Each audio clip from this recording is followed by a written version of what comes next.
We're going to continue on, and we got some questions here. One of them, which is, I have a hard time grasping the concept of final decree, qadr in Islam. How would you answer this? Several ways. I mean, this can never be a short conversation, as you know, predestination. If God already knows what I'm going to do, how is it my fault? If God is all-powerful, then I'm not really doing anything. Somebody else. And if someone has a hard time understanding that, you know, if it's the first problem, if God's under complete control, then I can't be held responsible. If somebody was having a conversation like that with me, the first thing I'd do is slap them. Why'd you slap me? It's like, it wasn't me, it was God's decree. You can't blame me for that because it was predestined. That wouldn't work. Would they buy that? Would they be happy with that? No, not at all. Because now I'm saying it's not my fault, bro. It's God's decree. They even know that at a practical level, this makes no sense. They know that.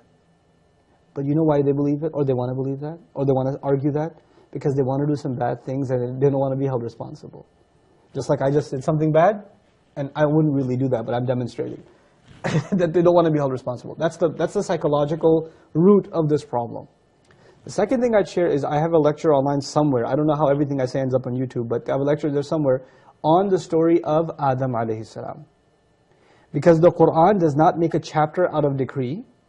Rather, the Quran teaches the lessons of decree from the story of the first human being, teaching us that if there was any human being that had the right to ask, hey, you already knew I was going to end up on earth. What do you mean I ate from the tree as punishment, I got to go on the earth? You already knew all of that. If there was any human being who could have argued God's decree is entrapment, who could it have been? Adam alayhi salam. We learned the solution to this problem in the Quran from Adam alayhi salam, and his story says that a careful study of his story, little by little, is very important. And at the same time, you know what Shaitan said? Oh, you planned this whole thing against me. You made me slip. So the one who says God decreed me to slip is who? The devil. The devil. The one who says, I was the one who was wrong. رَبَّنَا ظَلَمْنَا أَنفُسَنَا. We wronged ourselves. Not God wronged us, we wronged ourselves. If He doesn't forgive us and show us mercy, we'll be from the losers. The one who admits his own fault is Adam. The one who refuses to admit his fault and says it's God's fault is? The devil. The devil. That's what we're learning in the first human being story. No surprise, they call this the oldest problem in philosophy. The devil wants to continue his failure. He wants to inject that virus into us. It's the oldest problem in philosophy because that's Shaitan's problem. Predestination was Shaitan's problem, you know. The third thing, if somebody is really philosophically inclined, you know, some of our listeners, our viewers, they can understand simple arguments and that's enough for them. And some are very, very deeply philosophically inclined and they like to read, you know, deeper literature on these kinds of things. For them, there's a book I recommend. A friend of mine, actually, a senior in our community in Dallas, wrote the book. He's a sociologist, an anthropologist, a Muslim scholar by the name of Salahuddin. He wrote a book called God, Islam, and the Skeptic Mind. I think it's a fantastic book. I read it on my trip to London. I had 9 hours to kill. And it's a collection of discussions that college students had with him about their, you know, skepticism of belief in God, predestination, Sharia, etc., etc. And he collected all of them in one book. Just a transcript of those conversations. It's very, very well done. I really appreciate it, and I think for like, especially college students and you know, students that start having problems with Islam philosophically once they take a couple of philosophy courses in college, that book is a great, great resource. What's it called again? God, Islam, and the Skeptic Mind by Salahuddin. We were with our brother Chris, and I don't know if you remember, and he asked the same question to you. We were having lunch, and you gave an analogy, a story. Can you share that with us? Do you remember that? Sure, I remember the A and the B. Yes, the two lists in the party. Yes, I can share that analogy with you. That's actually the way my teacher explained it to me, because I used to have the same question, and you know, different people are satisfied different ways. I was satisfied with that explanation. He was satisfied with that also, yeah. Okay, so I'll share it with you. Now imagine that I'm throwing a party. Yeah. And I make two guest lists, people I'm going to invite. Guest list A and guest list B. Guest list A, it's secret. These are the people I'm going to invite, and nobody knows who's on this list. Nobody knows. It's a secret list. Guest list B is open. And I say to people, if you want to be on B, here's what you got to do. I give them a few to-do lists, and if you do these things, you can get on guest list B. Now here you are, you want to come to my party. You got two options. Maybe I'm on guest list A, I don't know. Or maybe I should try to get on guest list, B. If you say, well, I'm not going to bother trying to get on B, I'm probably already on A. You know what that proves? That proves you didn't really want to go to the party that bad. Because you're gambling, aren't you? But if you say, you know what, maybe I am on A, but maybe I'm not. But I really want to go to this party. What should I do? Whatever tasks there are to guarantee my spot on guest list, B. This is basically how guidance works, predestination works. Allah decides who's going to go to hell and who's going to go to heaven. There's a secret list. But there's also an open list. Do this, this, this, you get on guest list A. And there's some people Allah will decide to guide, they're over here.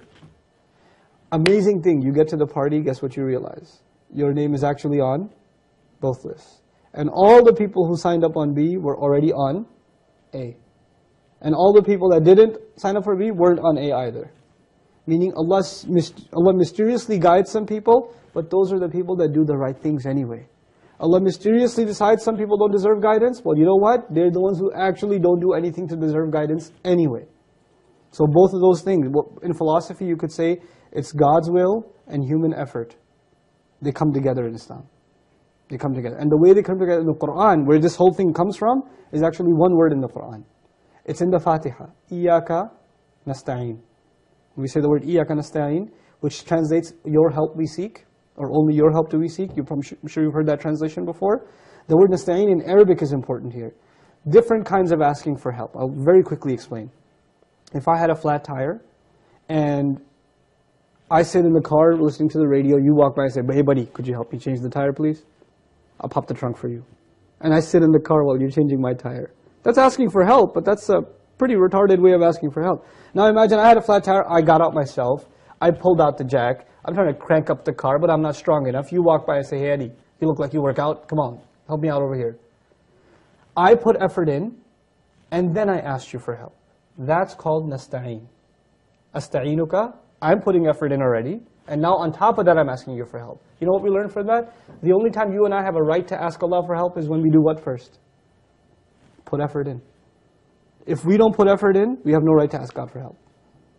This is what Allah does over and over and over again. The companions go all the way to the Battle of Badr. The angels arrive after that. The angels are not there ahead of time saying, hey, we've been here since 3 o'clock, where you guys been? No. You got to make the effort first, then the help arrives. What happens with Ibrahim a.s.? He's thrown in a fire first, then it's cooled. Human effort first, Allah's help later. But both of those things come together. And that's essentially what predestination is. Once you put the effort in, Allah's decree is that you will be guided.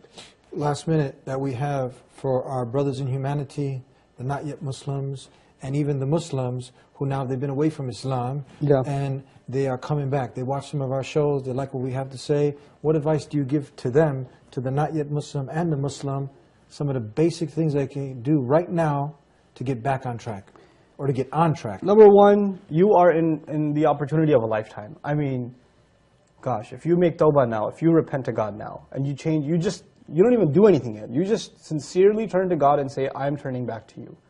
I'm going to change my ways for you. Then you are in a better position than any scholar, any worshipper, any Muslim on the planet. Why? Because your slate is entirely clean. That's what tawbah is. And not only that, Allah adds another incentive. Maybe you have this endless mountain of sin behind you, and you're wondering, how could I just get rid of all of that? God's promise, He takes those mountains of sins, فَأُولَٰئِكَ يُبَدِّلُ اللَّهُ سَيِّئَاتِهِمْ حَسَنَاتٍ Surah Al-Furqan, 25th surah. Those are the people, the ones who sincerely repent to God, or turn back to God. He will take all of their endless mountains of evil deeds and convert them to good deeds, just because they repented. So not only are you starting at 0 sin, you're starting at billions of good deeds, because all of your billions of bad deeds have actually been converted, just from that one act. This is the opportunity you're sitting on. And Allah knows the one who procrastinates, the one who holds back. And Allah describes that person on Judgment Day, and that person says, they're about to go into paradise, and a wall is dropped. And they're like, what happened? We were going to come. And one of the first responses is, وَلَكِنَّكُمْ فَتَنْتُمْ أَنفُسَكُمْ وَتَرَبَّصْتُمْ. You put yourselves on trial, you kept yourselves from coming forward, and you procrastinated. You said, I got some time. After this weekend, one last party, then I'll change. One more Ramadan, then I'm good. One more, well, just a little bit more. Just a couple more semesters, and then I'll stop.